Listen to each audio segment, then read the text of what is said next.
Yeah, we hold Billy too there. Okay, Bill, come Ladies on and gentlemen, around. please hold it quiet. Okay, that's the shot.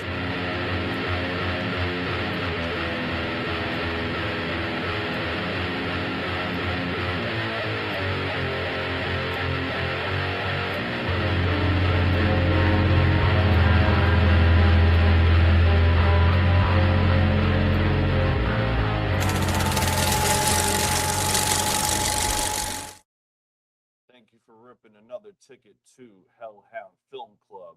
I'm your host, Cody Pope, and this is my co-host, Danny Dimes. And as we truly are every time we do this, we're thrilled to introduce tonight's panel and special feature. So get your popcorn and let the credits roll. First to our panel for the evening is a longtime friend of the show. You've seen him in countless episodes of our revival of Hellhound Film Club by now, and multiple appearances on our other program, CODY Central. He's an independent filmmaker who recently returned home after being out in sunny San Bernardino, California for the last month, following a recent win at the Nashua Public Library Tiny Film Contest. Also serving as a shooting and rigging grip on the new Apple TV series Widow's Bay, out now. Audiences are anxiously awaiting his new short arriving later this year, Joey's Big Reveal. Please welcome to the program, Tyler LaPlant. Thank you. Always a pleasure, Cody. Thank you, pal. Always a pleasure to have you. Next to the panel is a longtime friend of the film club, creative assistant at Dimes Media, and a friend to all of us here. Please welcome Jess Cantwell. Last but not least, filling out some of our audience seats tonight, are friends of the program, Sammy Ann Claire and Elliot Universe.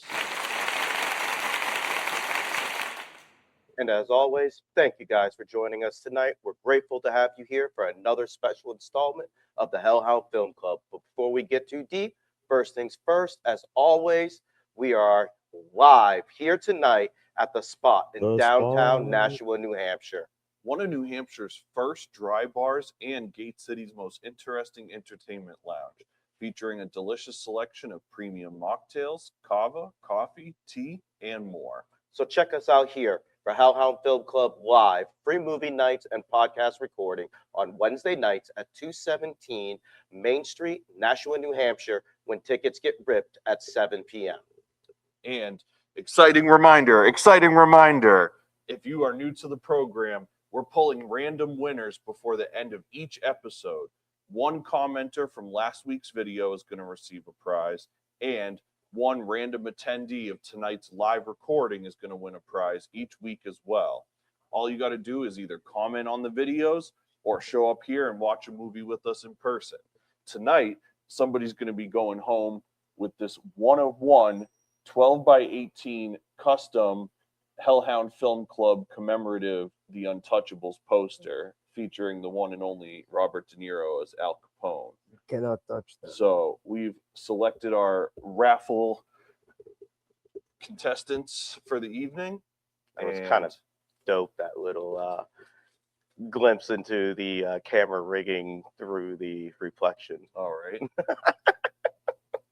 Much like a few of the shots in this movie. Yep. Heyo. Yep. Heyo. So make sure you stay tuned to the end of the episode to find out who is our in-person winner for the week will be, as well as our YouTube comment winner from our last week's video. Let's talk some movies, yeah. This is an interesting one. This is fun. Yeah. So for our conversation tonight, we're discussing a historically challenging and critically acclaimed film adaptation of the autobiographical memoir of one of history's most wild battles, detailing the story of 1930 Chicago during the height of alcohol prohibition and the battle between notorious American gangster and businessman Al Capone and American prohibition. From renowned director Brian De Palma, please join us for our discussion on the Untouchables 1980. Released theatrically in the United States on June 3rd, 1987, The Untouchables is an American crime film directed by Brian De Palma and stars Kevin Costner, Charles Martin Smith, Andy Garcia, Robert De Niro, and Sean Connery. Set in 1930 Chicago during Prohibition, notorious gangster Al Capone supplies with legal liquor in most of Chicago. Bureau of Prohibition agent Elliot Ness is tasked with multiple police activities. His first attempt at legal fails and corrupt police chief. The screenplay is loosely based on Ness's 1957 book, The Untouchables, with Oscar Farley, and the real-life events on which it is based, although most of its plot is fictionalized. As a musician, it's important to note that not only was the film itself heralded by many, but Academy Award nominee, Grammy Award-winning score, composed by Ennio Morricone, the Italian composer famous for scores including all of Sergio Leone's films, Cinema Paradiso, Thing, Solo, and countless others. The film and score also featured period-correct music by iconic jazz singers and once another American word composer by the critics, one and only.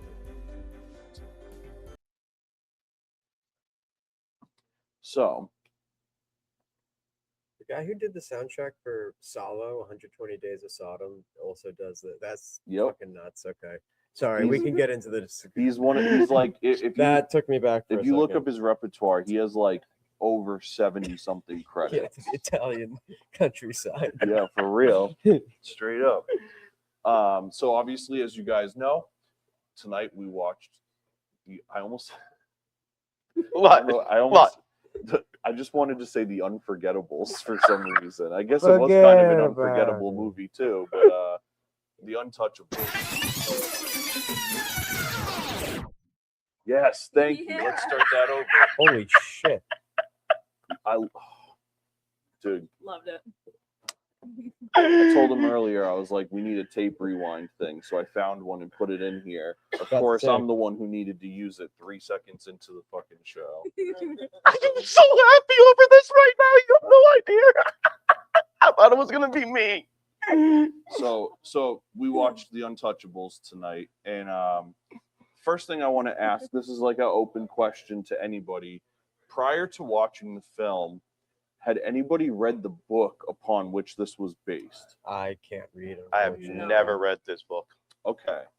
So, interesting thing that we should note is the book, The Untouchables, was written by Elliot Ness and another author.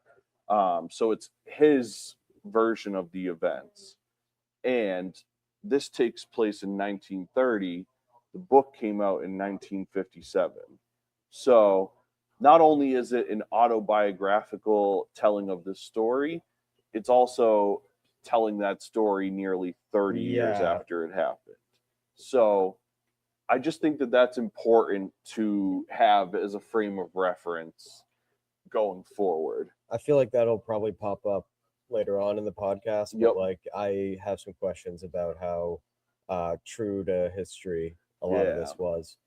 So so the next thing I'm interested in then, was this anybody's first time seeing this tonight? 1, 2, 3, and myself. So 4 of us were brand new to seeing this tonight. That's wild. Yeah, that Um, almost never happens, especially for you, dude. You're always like the movie nerd who watches all these ahead of time. I know. Well, that's the thing is, so I made a solemn obligation that if I hadn't seen a movie that was in the list, that I wouldn't watch it ahead of time. Fair enough. That's been my obligation to the pod. I'm I had to trying convince him not to buy it on 4K. Because Yeah, he was like, fair. I could have it here by tomorrow. And I was like, dude, that's a week before we're gonna I was watch like, it. but I'll watch it. Yeah. I can't have a new 4K and not watch it. Okay, so yeah, what up, Shizzle? Movie was good. Shizzle, was this your first time seeing this tonight? Yeah. So this was like my first time watching this movie fully through. I recalled the first time I watched it, like I really didn't remember anything before the court scene. So I really liked the movie. I really liked the way that they portrayed Capone. I thought it was really cool. I thought he looked the part really nicely in comparison to, I mean, like glamorized version, kind of really good choice on the casting for like all the roles. Like a little bit cheesy 90s vibe, but that's just how the 90s were. It was like kind of at the time epic. I mean, overall epic. That's my review on that. And I ate a bunch of snacks. All right.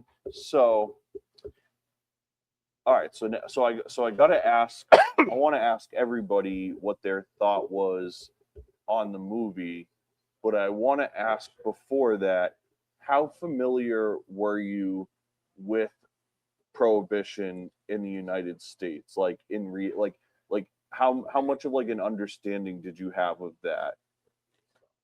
No, I was not around for Prohibition. Yeah. Fuck you all. Danny, so when they were bootlegging Canadian whiskey, Yeah. And Honestly, I was modifying my so Ford. the reason I ask is because somebody, I forget who, but somebody like pulled up next to me and was asking me about the movie, and so I started explaining it, and I got the impression that they didn't know what I was talking about, and so that's why it's like we grew up learning about that in school, Yeah. but yeah, you no, know, I did too. there's all different age gaps between everybody in this room, so I didn't know like. So County horse thing, obviously, was this like loosely based off of the facts of what actually happened in the case of the bust on the Canadian border, like or is it more dramatized? Like I found like that. It's very dramatized. Yeah. Well, did they use horses in total? Like yeah, the for sure. horses like I mean, Canadian at that mounties. time, yeah, to Yeah. this they day did. But still like use I horses. Yeah. found that to be kind of pretty cool, and I also found it to be surprisingly like not touching a lot on how bribed the whole system was. They didn't touch on that as much, I feel like. And I think that but at the same time, like pretty good portrayal of like how locked down Capone had that city, like accurately to history. Like thought it was pretty cool. I love like old timey gangster stuff and all that. So I think it was pretty cool. It's a lot of the facts. I thought that a lot of the people looked similar to the times, but yeah, man. When men dressed like men. Yes, that's right. Shoot, bro. That white Right. dude, the assassin, the white dude. That's why, dude. That's why I love film noir too. People didn't leave the house without looking their best. Like Yeah. it was like a point of pride to like. I also didn't know Giorgio Armani did. Right? How crazy is that? Wardrobe. The whole wardrobe for this That movie was done also- by That's why it Giorgio was so Armani. That's like nice. That's why it unreal. I figured that they did that to keep it like super period accurate, which was cool. Yeah. I was pretty familiar with Prohibition. To be 100% honest, like I knew that Al Capone made his money, like running booze and kind of had his hand in everything. But I don't know much more than that. Okay. So, but I feel like I feel like there's definitely some stuff in this that is like kind of inaccurate. For sure. Like especially towards like the end. But I have you know, like we a can get into micro that. list of inaccuracies Okay, just cool. from my research, All right, cool. let alone the stuff that people that actually have like historical understanding of it could probably point out as well. But yeah, I mean, I think having an understanding of Prohibition era times and like the banning of alcohol and what we were trying to do during the 20s and stuff like that will definitely having an understanding of that will definitely help you appreciate this movie more. I Yeah. think. But you don't need it. You get the No, gist. no. Like it's pretty. This is it's not a complicated movie. Like it's we're going after the guys who are still serving alcohol. Like okay, guess that has to be illegal then. So let's keep on this train. How did this movie make you feel seeing it for the first time? What's your general synopsis?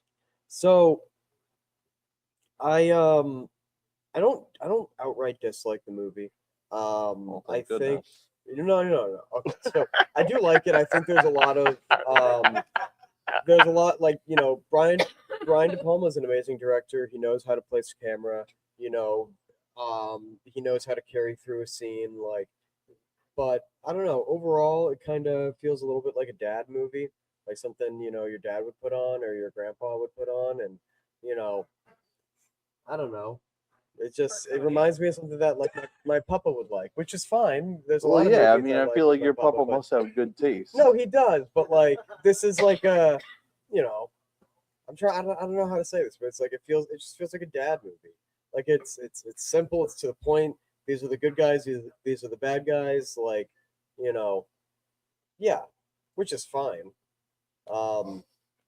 It's a real glowing review. Of No, this. it's It's fine. I'm good. sure somebody's dad would like this. I don't know. The pacing's a little weird, and like I guess I'm in emotionally, the it's right hard age for me. bracket for dads then, because I like it. Emotionally, it's hard for me to connect with some of the characters, and also I want more Capone. I want to see Yeah, me because it's too. just they're just like, oh, he's a bad guy, and I'm like, well, I want to see him being a bad guy. Yeah, He's usually just with his cronies and like he's gassing people up. Like the one scene we get that's kind of disturbing is when he beats that guy's skull in with a hammer or no, a baseball bat. But like I don't know. I wanted more of that. I wanted to see the actual deals going down. I wanted to see the cops like lose aside from like the very beginning of the movie. Like I wanted to see like Capone's power, and I feel like Yeah. it was very one-sided story. Well, and that's why I made the point that I made at the top of this portion where I was saying how the book that it's based on was written by Elliot Ness. Yeah. So that's why I was like, I didn't want to say it right then and like influence anybody's opinion, but like to me when I discovered that in my research, I was like, oh, this is like some real like cowboys and Indians kind of shit. Yeah, you know it what I mean? feels like a romanticized, sort of glazed over kind of. Yeah. thing. Favors the good guy. It's a Right. it's a good guy's point of view, Yeah. favoring the good guy for the good guy to win. But if it wasn't so historically inaccurate, I think it would make it that much cooler. Like that's its one downside to me, is that like if I seen this in the 90s, I would have been like, oh, this is dope. Like I love this. But now like having a better understanding of history and like having access to information very easily, it's like, come on guys, you couldn't like read 2 or 3 books and like you couldn't get a couple other books to reference. I also Like, feel like they really. but tried then to- again, it's like you're also at a time period where you're trying to make movies, and so like, did they make a great movie? Oh yeah. Yeah, absolutely. Like mission accomplished. You know what I mean? I definitely don't have as many qualms with it as I do things I enjoyed. But also hear me out. When this movie was made in 1987, you did not have access to information like we do now. Yeah, Yeah, but absolutely. there were dozens of books. So- at that Well, and point. but studios did hire researchers. That Well, was like a But I'm also huge- just saying, not a lot of people are jumping, running to the public library to go take books out on Al Capone to see if it's historically accurate. well, and ultimately it's up to the script writers. At the They end made of an the day. entertaining movie Like, yeah. with some historical references, but more fictionalized fun. Yeah. Because I really Which don't I'm see fine him with. I jumping have no in issue with like that. the No, big bulldozer thing, going, "Let's do some good." Like, I forget who it was, but somebody I mean it might have been you, but somebody in the room was like, did they really use bulldozers for Yeah, shit that like was that? me. That was me. Yeah, I was like, I don't know, maybe for show. Yeah, Like, I mean- like, okay, that's nuts, dude. oh man, that's funny. Jess, let me ask you, seeing this for the first time, not having read the book, just kind of coming into it raw, how did it make you feel at the end of it? I really enjoyed this movie. I already had like pre-warning from my husband. He's like, "You're really gonna love this. It's gonna be great." And I did watch the trailer this morning to kind of get Oh an hell idea. yeah. I'm like, "What is this movie about?" So as soon as I saw about Al Capone, and I was like, "Oh, a gangster movie, excellent." But it didn't touch a lot of that stuff, so I was like a little disappointed. It didn't go in more like Tyler was saying into the Al Capone sense Yeah. of it. But I did enjoy the story on the pop side. Plus Sean Connery, like, come on, Dude, I yeah, he was love great. Sean Yeah. Connery, and he played such an amazing role in An this. amazing cast overall. Yes, yeah, Yeah, and I at first I was like, I felt like I felt away at first because I was like, he didn't even change his accent. He's just talking in his regular voice. But then when you think about 1930s Yeah, the Irish Chicago, immigrants. Yeah. it was probably a super heavy like Well, there's Irish. a couple of other characters who have the heavier Irish accent. The guy he has like the Yeah. old man fight with, that was pretty cool. Yeah. Oh yeah. He had super thick accent. All You right, know, so you kind of were told you were going to enjoy it and went above the bar. Yeah, no, it's a great movie. I would definitely. I think it's a movie that if I watched it again, I'm gonna find something new again. So Yeah. I enjoy movies like that a lot. I feel that. See, that's funny. I would not have described it to you as a gangster movie. I would have definitely described it as a cop movie. No, yeah. it wasn't described to me as a gangster movie. I thought it was more of a gangster movie from the preview. Right.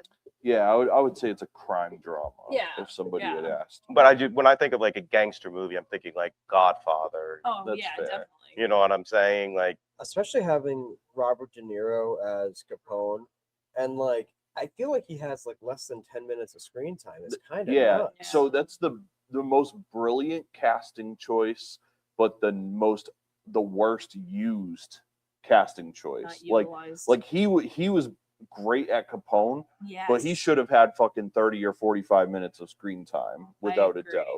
doubt. That's the movie that I think most of us wanted to see, but that also like the book that Elliot Ness wrote wasn't going to glorify Yeah. Capone and make him cool. because this movie was made in 1987. That's why he didn't get that much screen time. This was made now. The movie would have been 2.5 hours long, and he would have had way more screen time. Yeah, for sure. Let me ask you, do you remember what age you were the first time you saw this? Like 11 or 12. Damn. Okay.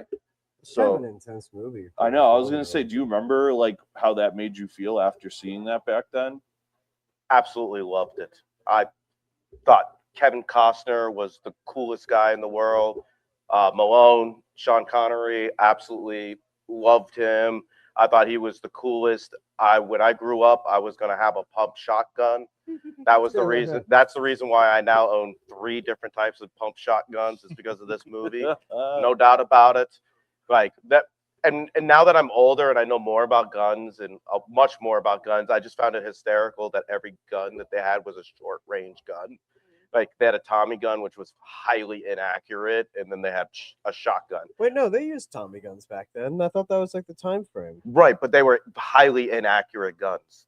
So you had to be very short range. No, I thought you meant like. So when they were like riding in the horses and they have that long gap, and you're sitting there with a shotgun and a Tommy gun, you have no range of a weapon. I was thinking about like the amount of shotgun kills in this, and it was like fucking Call of Duty a little bit. It was kind of nuts. I mean, I was gonna go Resident Evil style, but I could definitely see that. I also love that every single time somebody got shot with a shotgun, they like got pulled back, which is like really, really great to see. Well, something that Tarantino stole for like a number of his movies, especially like Django Unchained right at the end. He's always stealing from the fellow Guinea directors, so you know. I can say it. It's fine. I'm Italian too. I can say it. Same way I called Sean Connery's character Irish trash. It's totally cool. And cut that. Okay, wait.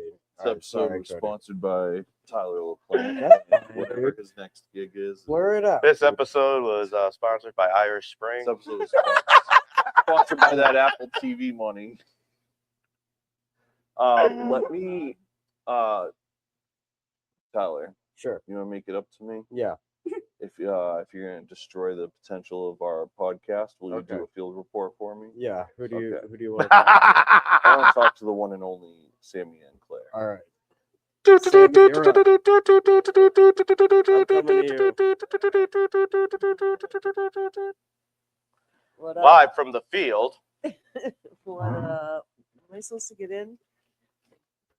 Oh, no. Sexy today. Just got out of frame. So, all right. So let me get in frame then. You can see me ask you the question at That least. works. Do you remember? Here I am. I'm still here, right? Yeah, you're here. Do you remember what age you were when you first saw this I movie? certainly do, my dear. I saw it when it came out. And I was 21 years old, and I saw it at the Natick Flick, which doesn't exist anymore. The Natick Flick. I've never Natick, even heard of that. Massachusetts Flick. I was Yeah. really waiting for the Mendon drive-in No. here. Like, come on, drive in. Oh, look No, at perfect. We got a little corner shot. I thought it was coming. Natick Flick, and I saw it when it came out. I thought it was the coolest damn thing because that opening scene with the girl gets blown. Bam! I was like hooked right then and there. I was just like, I can't wait to see. And but now looking at it years later, guys, what a corny movie. Like when he was falling, and the whole. Oh my God. Did it sound like that? Yeah. You know what's so funny is all I could think about in that was in Space Jam when Michael Jordan's falling and then you see like the Looney Tunes next to him. Yeah. I'm like, oh man, like this is not a good look for this film. And some of the lines that Costner said, which I thought he was cool as shit in 1987, and then I'm like, oh my God.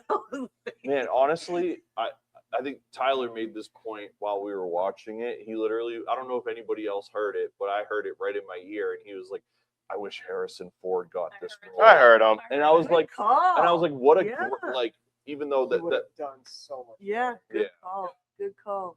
The one person that no one's mentioned yet, who I think Andy Garcia was fantastic. oh my, brilliant. I thought he was absolutely brilliant. I love him to begin with, anyways, and then just watching him perform again was like, yeah, phenomenal. And Stone, yeah, the sharpshooter. yeah, he was just Got phenomenal. the nice hair. But it's amazing watching it when it first came out, thinking how freaking cool it was, and tonight I was kind of like, oh, geez. But I have seen it numerous times. Don't over bail the on me years. now. Don't bail on me now. You and I are the only ones around. Don't bail on me now. This is a good movie. It was good. It's just that I think, and I've seen it many times between when it came out and now, and it was just one of those. I saw it in a different light tonight too. But remember, kids, I'm an old lady, so. Oh my gosh. Give it up for Sammy one time. Thank you. Scooch my Yeah, ass back in here.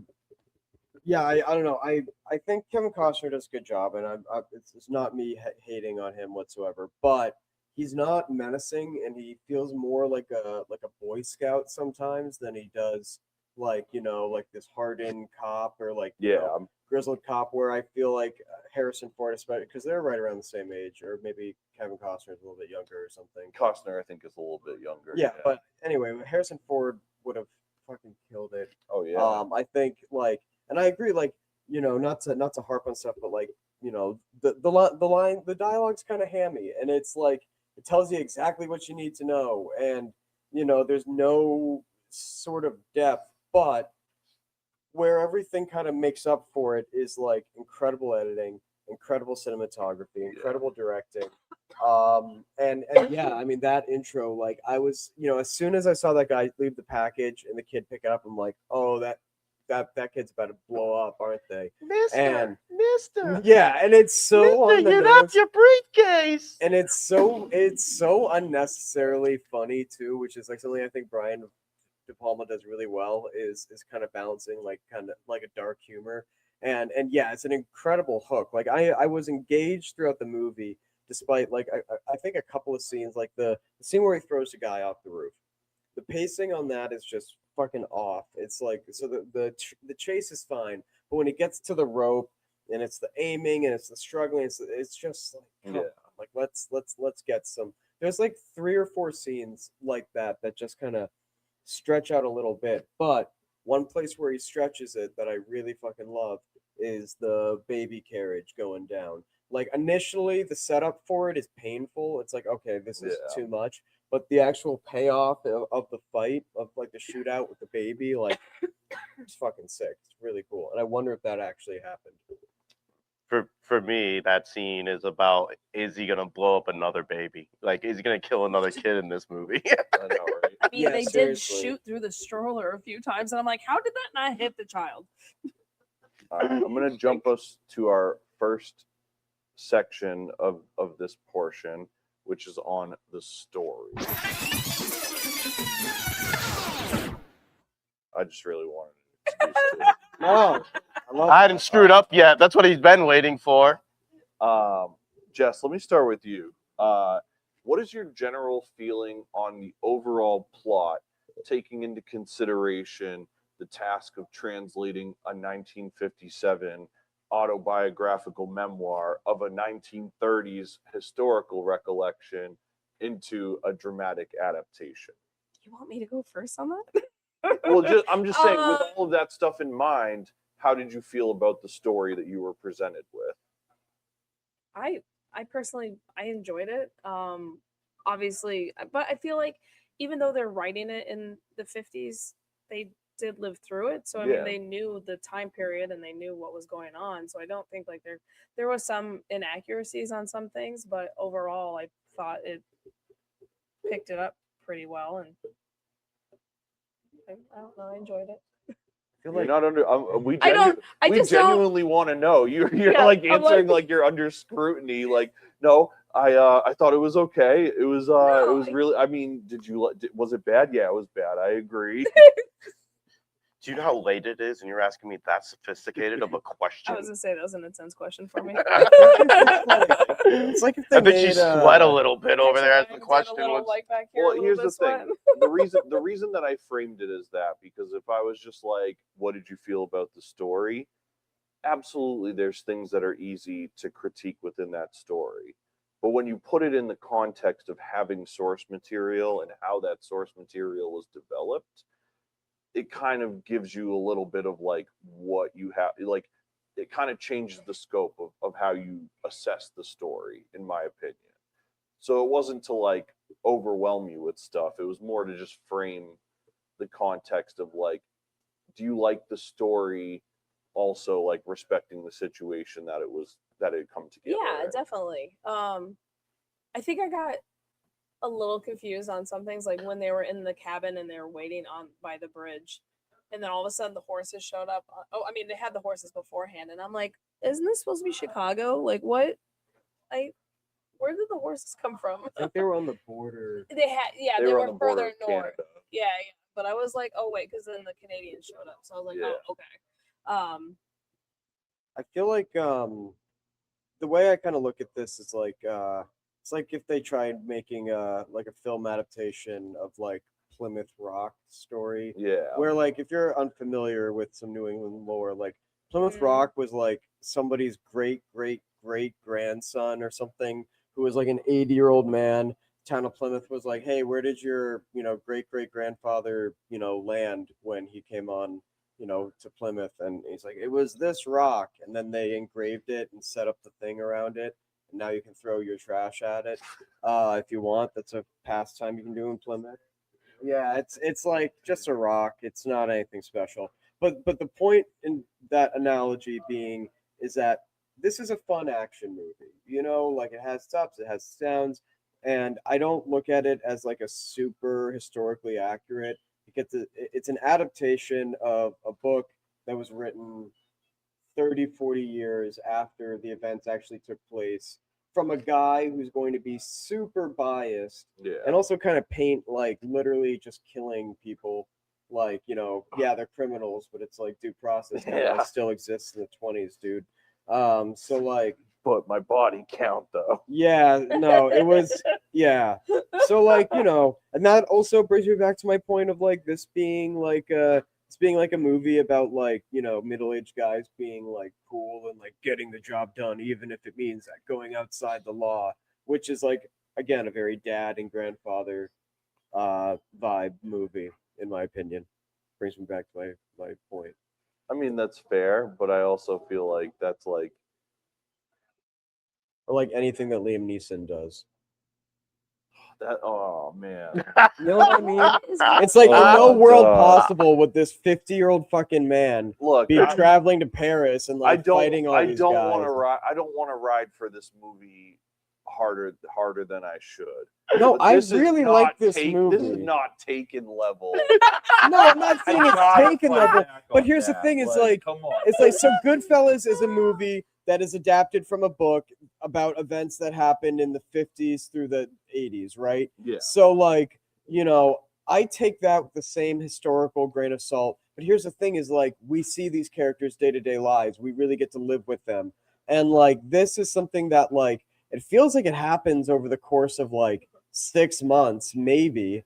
And every time there's like a scene that we actually see, it's just something that's moving the plot around or plot forward, and it's which is like great, but it's very utilitarian in nature. And I feel like I want to see these guys get a secret drink together. I want to Yeah, I want to see like I want more moments, and like it just kind of feels like a blockbuster flick. Whereas, like, if I could sympathize with these characters more if I saw their day to day a bit, but the movie makes up for it with being exciting, with a great cast, with a really great director, and like amazing visuals. So like, I really genuinely do like the movie, but the story and dialogue's a little whack at So times. let me follow up. All right, If you were to choose any gripe that you have with this story, what change would you make? If you could make one change to this film, what change would you make to the story? I would I wouldn't be so ham-fisted with how they paint the morality of the cops. I would, because they're like, it's really Kevin Costner has a line where he's like, "Man, I've become what I didn't want to become," and like, yeah, but it's like that's a very like we're not. That's like they're not showing. Yeah. They're literally just telling, and it's like, dude, the whole movie you've been like shooting at people and like not arresting people and not interrogating people, right? Like, so I don't know, this whole idea of like, oh, now I saw it. Like, I wish that if we had a little bit more character depth, then the movie would go a long way. Get behind that. Jess, let me ask you, because you had it seemed like you got a little more pure enjoyment out of it, perhaps. What was your favorite part of the storyline overall? Ooh. My favorite.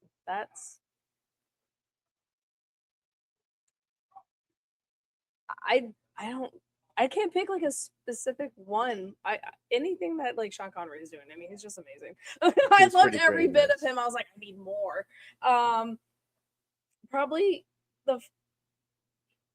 I liked where they were trying to figure out people, part of their team, and then the academy, police academy people were practicing shooting. They were like meeting them, and they're like, he's like, I really like this guy. He's awesome. After insulting him. After Yeah, insulting him, which was Yeah, my and favorite. Insults Dropping him a and pulls slur. a gun out and sticks it in his He's face. like, yeah, I Yeah. like this guy, and I just love that. That's my kind of like humor. He's I got mean, my pineapple pizzazz. Yeah, exactly. And just Peace a couple out. of Peace out, homie. Podcast, say bye to Shizzle. Write a comment, say bye Shizzle in the Bye, comments. Shizzle. and I just think a couple of the like gun scenes, even when they're going with the wagons. Gunfights and- are sick. Yeah, like with the wagons and everything was pretty cool. Like, but I was also really surprised because when the Canadian these are shooting towards the U.S. side, Yeah, how dude. are they not shooting anyone? I Like, love how come they on, paint you the guys. Canadians as like total fucking I know, idiots in that it's just- scene. They're I'm like, stormtroopers. Yeah. Literally, I was like, they're stormtroopers. Also, 'cause there's they like didn't- single person. so many different shots of the bridge, and like the number of trucks is never consistent. Which, Yes. like, I was like, wait, I was at times very confused as to like, where are these trucks going? Because there's like 4 trucks, and then it'll cut to a different shot, and there's no trucks on the bridge. It was really like a little disorienting. But I feel like that scene and the initial alcohol bust at the post office, Mhm. those were like okay, we got the homies together. Like this, like this is gonna be like the basis of our movie. Like I really dug that. Like the first act was great, and I think the last act was really, really great. Agreed. Do you guys want to talk about some of the historical inaccuracies? Yes, before we please move on? lay some knowledge on us. Okay. these are just a couple gems that came through the research. Funny enough that this is what you were just talking about. The raid at the Canada-United States border never happened. Okay, awesome. Neither did the courthouse or the railway shootouts. Okay. All of that was dramatized. Elliot Ness did not kill Frank Nitti, who died in 1943, 12 years after the Capone trial, by suicide. Oh, well.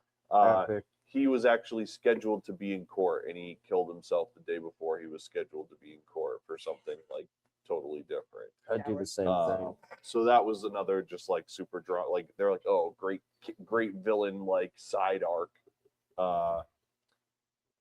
I think we were talking about this off air, but we were talking about this, but in reality, the whole like Elliot Ness's Untouchables unit really had like very little to do with Capone's final tax evasion conviction. That was orchestrated by like a U.S. attorney who went by George E.Q. Johnson, as well as like an IRS agent. The real IRS agent was the inspiration for Oscar Wallace, but he was never actually part of the Untouchables. The scene where Capone beats the lieutenant to death with the baseball bat is based on an urban legend, albeit one that historians doubt never actually happened. However, after discovering that John Scalise, Albert Anselmi, and Joseph Guinita were planning to betray him, Capone reportedly invited the trio to a dinner party and beat them all to death. All right. You know what? So- I'll give him that one. I'll let him So- have that one.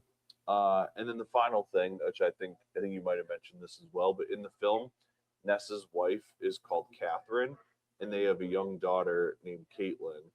In reality, Ness's wife at the time was named Edna, and the couple had no children, though later on Ness would adopt a son named Robert. Oh. So that was just like more shit that they wrote to just like give you like an emotional. So so I guess my question is how accurately is the movie adapting the book? I think it's pretty true to the book from what I understand, with the exception of the added dramatizations. okay, Yeah, understood. it's been Hollywoodized. So how did things actually shake out with Capone in court? Like he got charged with tax evasion pretty Yeah. much, and then He did end up getting tax evasion, and I believe he really did serve like it was either 11 or 20 years. Or Yeah, something like that. He didn't live a long life. No, no, that's the thing is like he they was would have super gone unhealthy, after him right? for further No, stuff, he but died of syphilis complications. Oh, this guy was horny. Hey now, keep Hey, it in your pants, I Mr. I think Capone. they actually created racketeering because of Al Police. Capone. yeah, Like that, like the term racketeering was. That's awesome. I want to created. invent a new crime. That'd be Right. pretty sick. Well, that's how they were trying to get him Right. because they couldn't get him on the murder Actually- charges. You know what? I could start like just adding bike locks to people's bikes. It's free. You could. I mean, well, you got to pay for the locks, but like It's his new crime. that's my new crime. That's his I new just add racketeering. bike locks to thing. It's not, you know. He's just gonna walk around locking everybody's Just bikes up sucks. and then charging them to take the locks off. All right, sorry. Let's wheel it back it's in. okay. Do me a favor. Will you just press the button for me? The button. Yeah.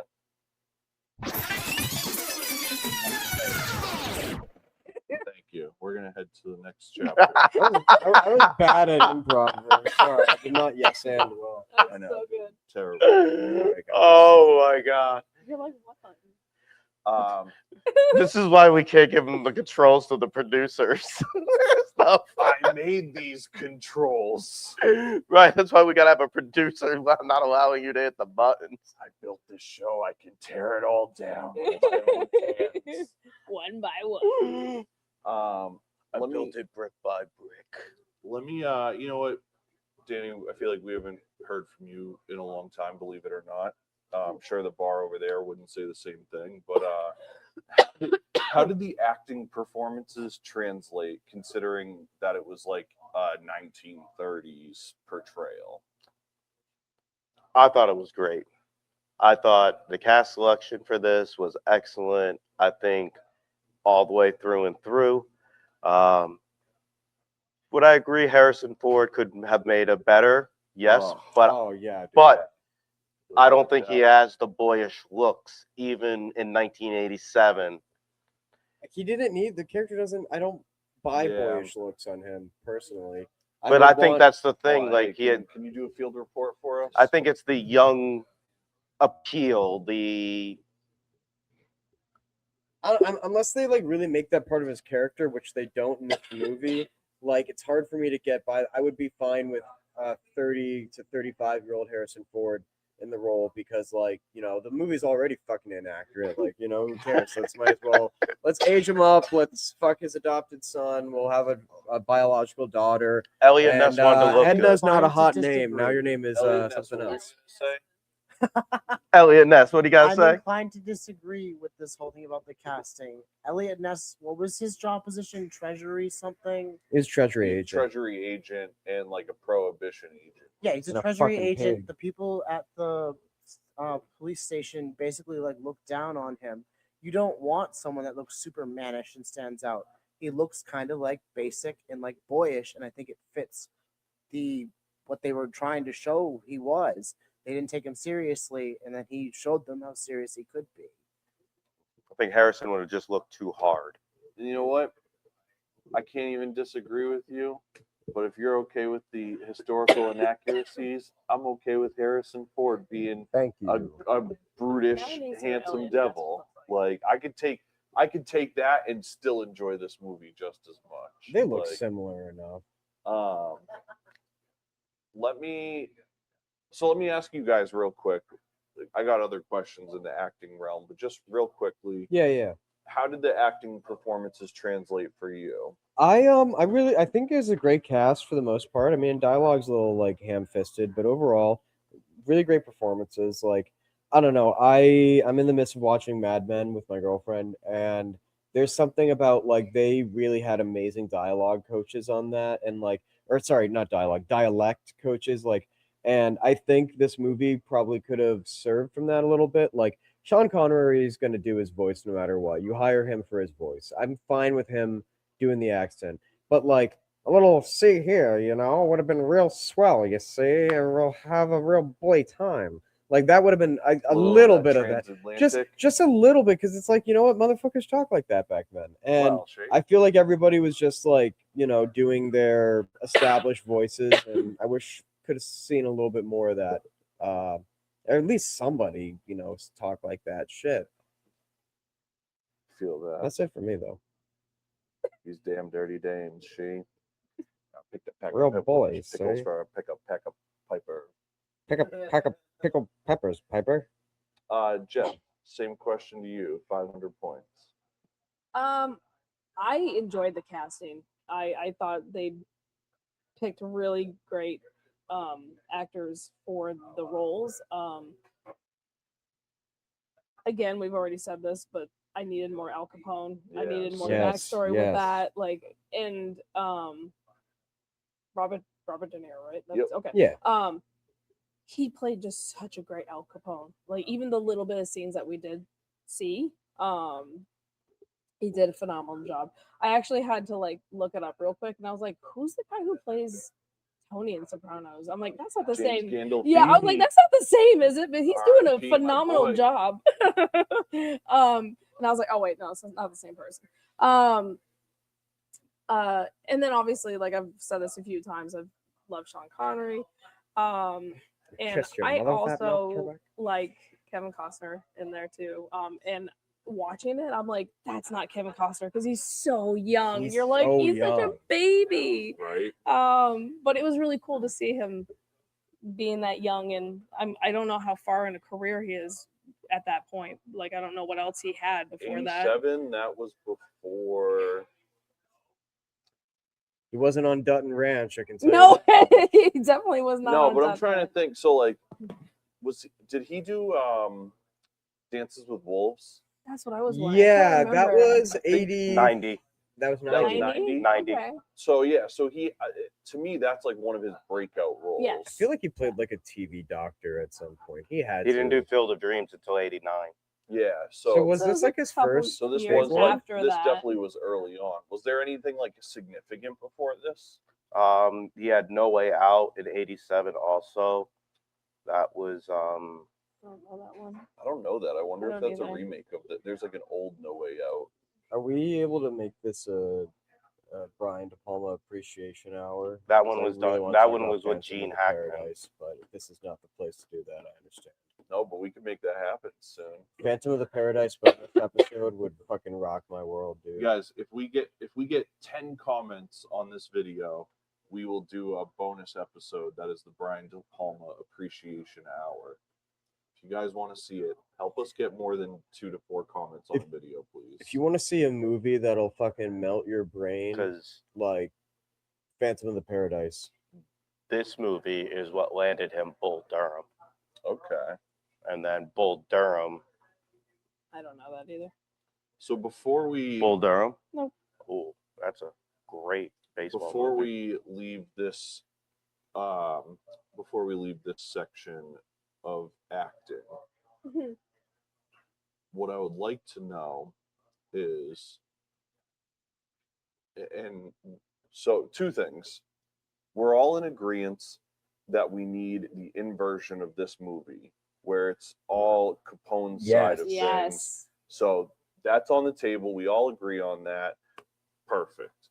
Next thing, we all agree Harrison Ford would have done great in this role.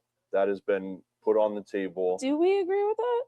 I think Do we half all of agree us with agree that? with You that. guys don't think he would have done great in this role? I think he would.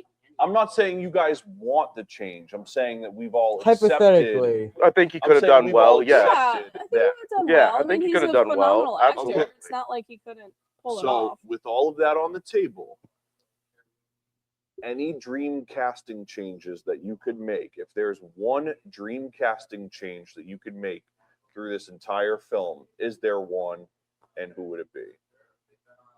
I think the only person who could maybe take over as Al Capone would be Jack Nicholson. That would have been fucking nasty, dude. That could have been crazy. Okay, that's interesting. That is- Could have it would have been a wildly different performance, but like could have been really interesting. Love Robert De Niro in this. Wouldn't change him, but to spice it up, I'm gonna throw that into the ring. Not to derail us, but have you seen Hoffa? No, I've seen Irishman, which is Hoffa adjacent. What about Al Pacino?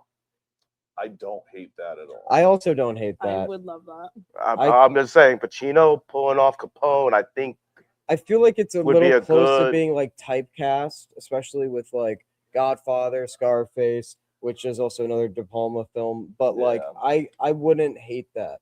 I could be okay with that. Yeah. and I get that it's almost typecasting, but like it's a hard one not to throw out there No, it's totally reasonable. as like as a change. Yeah. Maybe James Earl Jones as John Connery's That would character. be so crazy. All right. So I want to move on to the next thing. Can you help me just push that closed?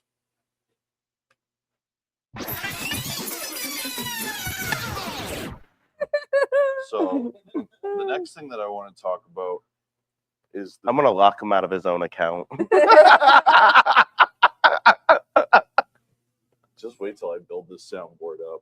Hey, Chad, are we going heavy on the fucking rewinds or what? Chat, comment if you love the rewinds. I'm gonna add a fast forward next week, so it'll get even better. No, my followers love the rewind. They'll hit Straight right. up, dude. Dude, you're talking Cody Pope fans literally watch my shows where it's like movie samples and VHS grit and radio static. Yeah, so it's dude. like they're used to my nonsense by Yeah. now, dude. Like There is no doubt about that. Yeah. Because every week's a little bit different. right? Boy. It's the wrong show. Dude, one of the first Maybe the wrong I'm show. going to steer us back on track. One of the first shows that Danny helped me out with Done Booking, my event promotions company, was a show where I wanted to project a visual and I needed audio to come from it, and we couldn't fucking make it happen. So we literally like rigged a microphone to pick up the speaker out of the back of the projector. That's fucking sick. Yep. Yep, that was matinee. I remember that. So We've come a long way, my friends. Yeah, that was Long, that was long nuts. I way. remember that. Yeah. and now here we are doing rewinds every section. I know. We're and coming up looking in the world, baby. absolutely gorgeous. Chris. Crisp. 4K. Crisp. Nice alley oop there because this looks so much better. Let's talk about the visual world of this movie. Oh, so good. So let's start. So Let's start good. with you. What's the I'll keep it first? brief. What's the first thing that stood out to you visually? So just camera placement and movement and like it really feels alive. Like especially that opening scene, we get this really great jib shot. We get into the restaurant. We see everything happening, and then we cut out and we know something fucking awful is about to happen. And then it does, and it does not hold back. It doesn't cut away. We see that full explosion. That little girl is fucking eviscerated, and everybody knows it. All right, everybody knows it. And lighting is fantastic. They have these like split diopter shots. I wanted to ask you about that. Which- Pause. so Time great. out. Blue 42. Yeah. We need Blue a 42. punch up thing right here. What is a split diopter Okay. shot? Split I was about to ask diopter. that. It is pretty much you put it's essentially like half of a magnifying glass in front of your lens. It's a lens attachment that you can put on. So what it does for you is that you can have something really close to the lens and something really far away from the lens, and both of them be in focus, which is one thing that's cool. And the other like really defining like attribute about it is that halfway through like the frame, you get this like really weird like kind of like refraction thing, and it always looks fucking beautiful and dreamy. And I used one for Joey's big reveal. You'll see it later on. Yeah, split diopter shots are great. And once you like know about them and you watch older movies, like you'll see them all the time, and it's almost like a funny Well, Easter egg.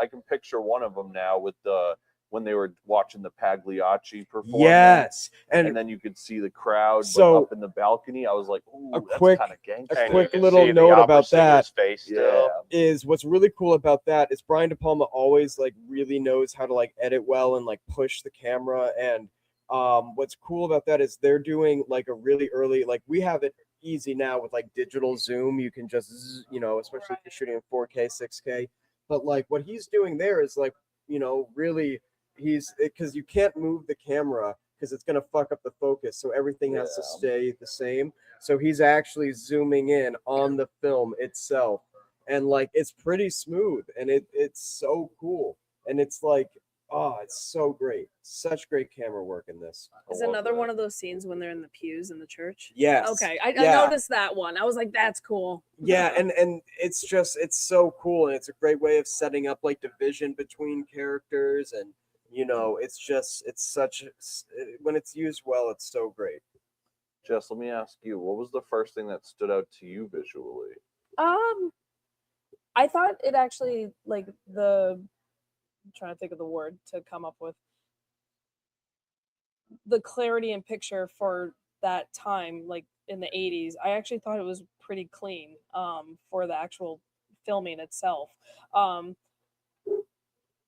Even some of these previous movies that we watched, I try to compare to those, and some of them I'm like, wow, the filming in this is really bright and clear, and it just looks great compared to some of the other ones. So I don't know what they're doing different with this. So but it's a lot pretty of that cool. is when we talk about like 4K restorations Yeah. and stuff like that.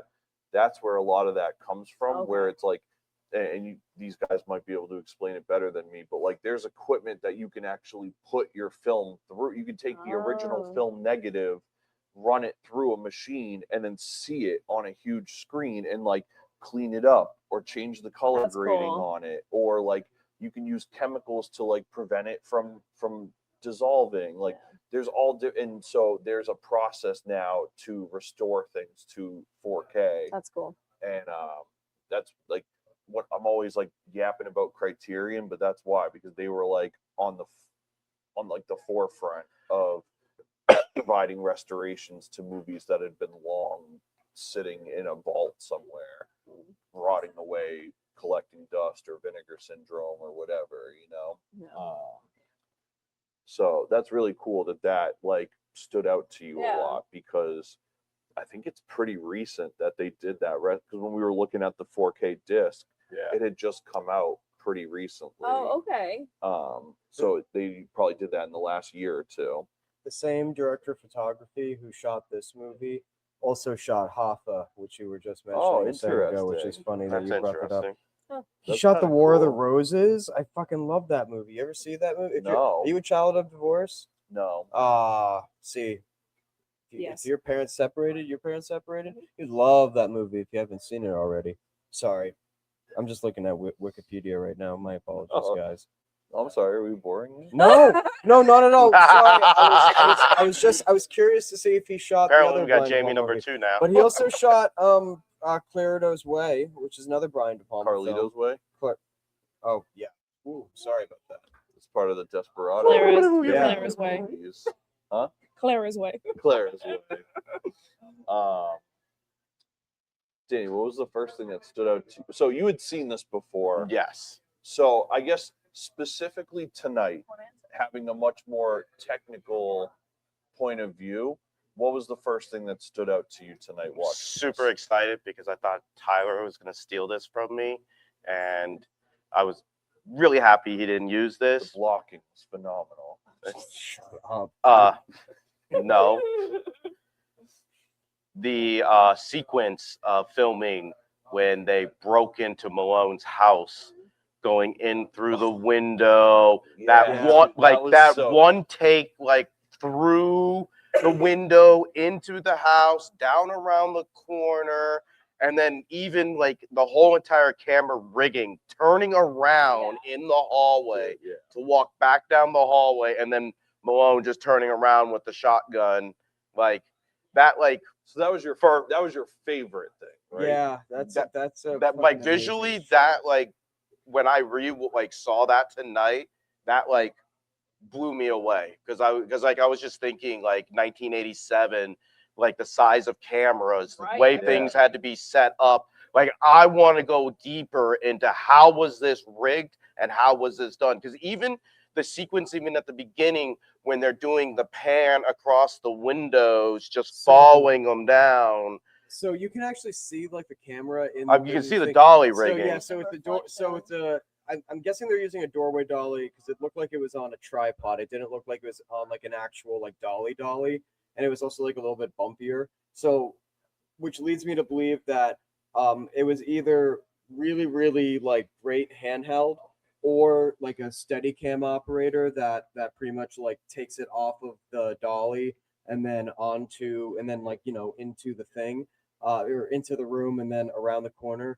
So like there's definitely like somebody who is like carrying that around, and also just like the lighting involved for that. Like everything has to be overhead. Everything has to be like based off around the practicals in the room, like the lamps and everything like that. But it all has to be perfect because it was all in like one take, one shot. Yeah. So like everything just had to go perfectly. Like one mistake and you're restarting it back from the beginning. Mm-hmm. Right. I wonder if they probably had to burn that at least 15 times. Well, I mean, and like me, somebody who like loves like one take music videos, like one take videos, like to me, like that's just super impressive to like have like the whole setup and like nail like every single bit of it.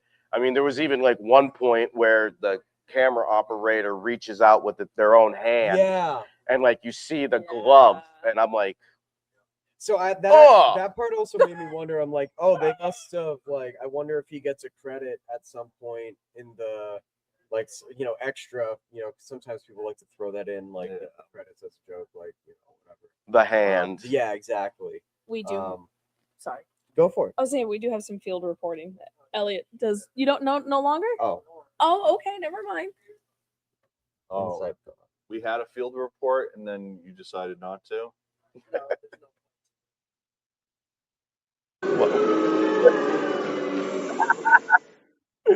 But like visually, that was like one of the parts of the movies that like, dude, it's fabulous. Absolutely. So This is the portion of the show, the portion that everybody waits for. Oh, Wheel of Death, dude. Not yet. Not yet. Oh, I thought that was Wheel of Death sound. We got a limited sound. Okay, no, We're- I'm sorry. We're That wasn't. recycling bits. I'm All right, adding new no, sound. That's no, why that's fine. we added rewind. I like tonight. rewind. Next Rewind's week, great. We're gonna have fast forward next Fast week. forward's gonna. Letterboxd. I imagine fast forward will be pretty similar to rewind. Yeah, we're getting there. Somebody cheating on the notes over there. No, I Wait, is this If it's letterbox No, she Letterbox just review? participates in the show enough to know. Letterbox review? time? Yep. Yeah. Okay, all right. See, that was my second guess. Letterboxd review time. So, let's get your opinion first. Okay, I'm giving this a 3 out of 5 stars. The technical elements really pull through. You know, great scenes and really great cast. You know, yeah, I already talked about that. Watch Paradise. That's mine.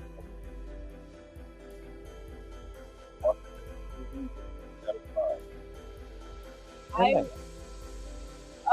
give it a 4 out of 5. I really even though I like kind of watched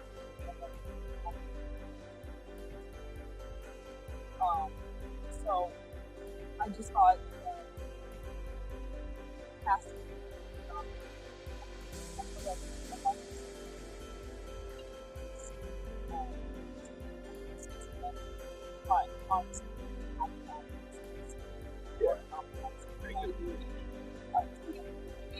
but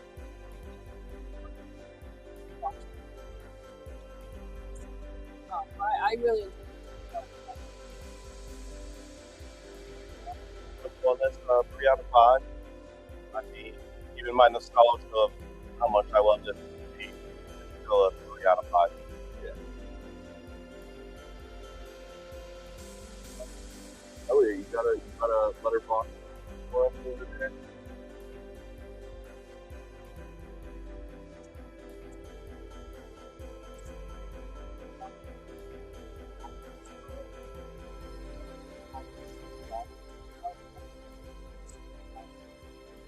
Five. 5 out of 5. 5. Woo! Let's go. High regards. Let's go. I have to give a fun story though. Story time. We're at the spot. We're at the spot. I dragged my grandma in here earlier to pick up my busted bike, and she heard my friends call me Elliot for the first time. I'm trans. She has a hard time with things. She can be a little slow and stubborn. I'm the same way. On the way home, she legit brought up the person this movie is based on. She was like, Elliot Nest, and I looked it up. And she was like, the Italian, something. And so now she's going to remember what my preferred name is because of Elliot Nest. That's so wild. That's actually fucking sick. And then I came dude. here and we watched this fucking movie. That's why the world's a weird ass You know what? place. I usually don't cheer for cops, but one time for Elliot and Elliot Ness. This is a bootlicker movie. I know, yo. You're a little bit. Honestly, that's the Yeah, best, that's sorry. the best way to say it. Sorry. It had that 3.5, but sorry, ACAB. I think all of that was pretty fair, honestly. So you guys already know that I'm gonna add my Letterboxd review this week when we upload the video. I actually went back this week and I had to do a couple weeks of different reviews because I've been watching stuff more frequently lately. So if you go on there right now, you'll see like 4 or 5 pretty recent reviews. And I'm going to share one of them with you guys right now. And you know, let me feed the ducks. That's what this song is called. I really like the that's- background music choices Thank tonight, by the you. way. I got to get better. Excellent music, choice, you guys. But I'll feed the ducks. yeah, it's called Feeding the Ducks. All right. apparently. So You're gonna feed our soul with your review.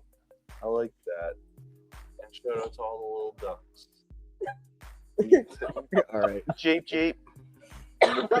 Make way for Cody. Exactly. The movie that I watched this week, one of the movies that I watched this weekend that I wanted to share with you guys is Whatever Happened to Baby Jane from 1962. So I woke up to my fiance starting this up the other day. I decided to stick around and dive in. If you are like into older movies, this is like a notable historic movie. It stars Betty Davis and Joan Crawford, who notably had one of the most high tension feuds in Hollywood history back then. And they were cast in this movie together as a pair of former Hollywood sisters. And one of them is paraplegic, so the other sister has to take care of her, but they still like hate each other because of the way that their lives turned out. And so the two sisters are just constantly fighting each other. And it's truly fascinating how much you can like feel the vitriol between the two women in this movie and their characters. It's an acting thing and it's them in real life. Like you can just feel it on them.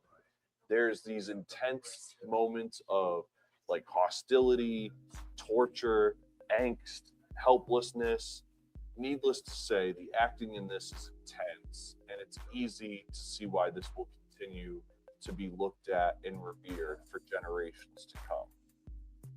The cinematography was outstanding, but even just on the acting alone, it was 4 out of 5 stars for me. So, with that said, like I mentioned, I've got a bunch more reviews up on Letterboxd. I'm going to be adding more, obviously, after tonight as well. You can always see the reviews that I do. It's a cool place to go. We're not sponsored by Letterboxd. We don't get anything for promoting this. It's purely just to show people that there's other platforms to discover movies, to talk about movies, to like see filmmakers that you like and the movies that influence them. It's a really cool platform if you want to dive deep on it. So that's one of the big reasons why we push it and encourage people to get on there. And so if you want to get involved, first person you can follow is your boy Cody Pope. And here's a little clip that will show you more about what we do on Letterboxd.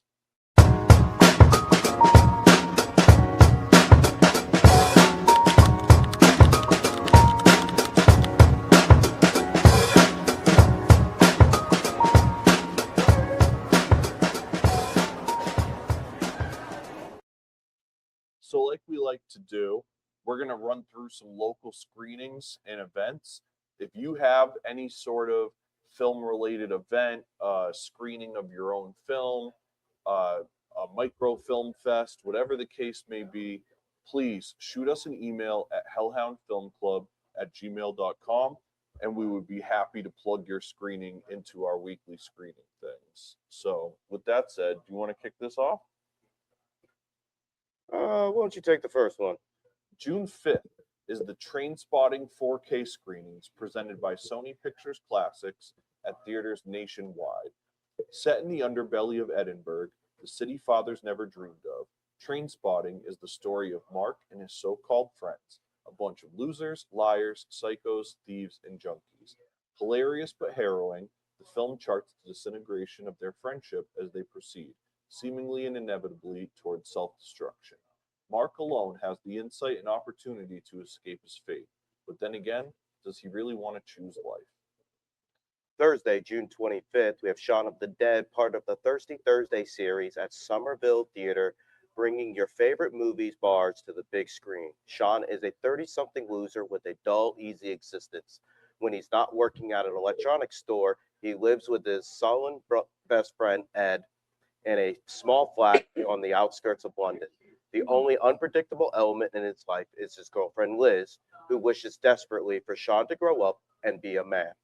When the town is inexplicably overran with zombies, Shaun must rise to the occasion and protect both Liz and his mother. That's 7:30 at Somerville Theater. For more details and other films in this series, visit www.somervilletheater.com. Sunday, July 5th is the 85th anniversary of Citizen Kane, presented by Fathom Entertainment at theaters nationwide. A boy abandoned by his parents inherits a fortune, builds a global newspaper empire, and aspires to become president of the United States. But he loses everything over an affair with an untalented nightclub singer. This fascinating story unfolds through the eyes of the people important to the tycoon, each showing a different aspect of Citizen Kane. This special 85th anniversary release includes exclusive insight from Leonard Maltin. If you live in our area of southern New Hampshire and Massachusetts, there are screenings that day at AMC in Methuen, Apple Cinemas in Merrimack and Hooksett, Showcase Cinema in Lowell and Woburn, Cinemark in Salem, New Hampshire, and plenty of other theaters as well. Go to fathomentertainment.com to find a screening near you. Friday, July 17th, The Odyssey 70mm theatrical premiere in theaters nationwide, including on 70mm at the Coolidge Corner Cinema in Brookline, Massachusetts. A mythical action epic from master of cinema Christopher Nolan shot across the world, bringing Homer's foundational saga to screens, starring Matt Damon, Tom Holland, Anne Hathaway, Robert Pattinson, Lupita Nyong'o, Zendaya, and Charlize Theron. We were just talking about her earlier. It's true. Don't forget the New Hampshire Film Festival is October 15th through the 18th throughout downtown Portsmouth, New Hampshire. Submissions are open now. The New Hampshire Film Festival is an annual fall event located in Portsmouth, New Hampshire that unites professional filmmakers, screenwriters, and film industry experts with film lovers. Drawing thousands of attendees annually, NHFF is the region's premier film festival and is an integral resource for local and national industry professionals who return each year. Movie Maker magazine named the New Hampshire Film Festival on its annual list of 50 film festivals worth the entry fee, celebrating festivals that serve movie makers and audiences in some of the best destinations in the world. For more details, visit nhfilmfestival.com. And remember to send any of your event listings to hellhoundfilmclub@gmail.com. So if you have any listings, please send them and we'll put them out there to hellhoundfilmclub@gmail.com. And always the saddest part of this, because I never want to give them away. I always want to take them home myself. I Who's guess. gonna win? Well, It's time to I away. was gonna say spin that wheel. Oh, that would have been better. We can take Kyle out. He's not here. I'm new to this. all right. Oh, Kyle. Yeah, Kyle. He left. didn't stay. Shout out to Kyle who Oh. watched part of this. All right. Well, we'll see what happens.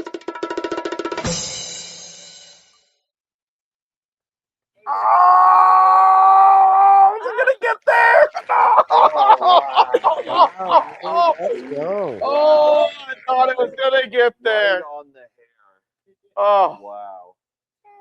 so Wow. shout out to Elliot. one time. So when we switch back to Cam here real quick, How many times have you won, Elliot? too many. 3 times, but I gave it away to Where do we Jess. go? Oh, there we are. there we go. So tonight, Elliot has won a custom 12 by 18 Untouchables poster commemorating Hellhound Film Club watching it tonight, designed by your boy, Cody Pope. So I can't really get too close with this, but what you'll notice, That looks pretty I'll show good you- right I'll there. show you, Elliot. If you want to, come this way real quick and step in front of these goons. So, oh shit, dropped my mic pack. Getting used to all this stuff still. So obviously the centerpiece is Capone, but when you look at it under the light, you'll see that there's different scenes that go within the inside of him as a person. And so kind of reflects that, like, while he's confident up in his mental, he's got all of these different things, like bad stuff, good stuff, and so it's kind of reflective of that. And obviously it's got our Hellhound Film Club and the date that we watched this tonight. So here you go, one more time for Elliot, everybody. third time's a charm, you know. Right? Amen. And man, what an episode. As always, what an episode, my man. But unfortunately, good things sometimes come to an end. So Every movie's got to let the credits roll. we got to roll the credits. So thank you so much, everybody, for tuning in. Please be sure to subscribe to our main YouTube channel at Hellhound Publishing and subscribe to our newest channel at Hellhound Film Club, dedicated to this show, as well as bonus clips, exclusive bonus episodes, interviews, and more. And those subs and comments are really taking us places. We say that every week, but it's true. You guys already know this. The comments help us get these videos seen by more people. And with that said, please consider being a part of our Patreon community for as little as $1 a month for exclusive and early access to Hellhound Film Club, as well as all of the other podcasts, music, and book releases from Hellhound Publishing. You'll love it. You'll love it. Thank you. I guarantee it. You'll love how you look after you dress Hellhound. You will get, we've been on Patreon since 2018. So when you join tonight for $1 a month, you will get the entirety of Hellhound's back catalog since 2018 available at your disposal. That money that we get in the subscription every month goes towards things like helping us get new equipment, helping us keep our server fees paid for, all of that kind of stuff to make this show possible. We're coming out of pocket to get new new microphones and new lights and all sorts of stuff. And so the more that you guys can find a way to help us support the program, the better that we can make this show for you guys. And really, Film Club could be more than just the people that are here in person. Film Club could be all of you guys watching from wherever you're at too. So please consider joining us on Patreon, $1 a month, patreon.com/Hellhound Publishing. And don't forget, you can join us right here every Wednesday at 7 p.m. at the Spot in Downtown Nashua, New Hampshire, for our free movie screening and live recording of these episodes. That's Wednesday nights at 217 Main Street, Nashua, New Hampshire. Come down, watch a flick, grab a drink, eat well with good friends, and Don't forget the popcorn. good night, world.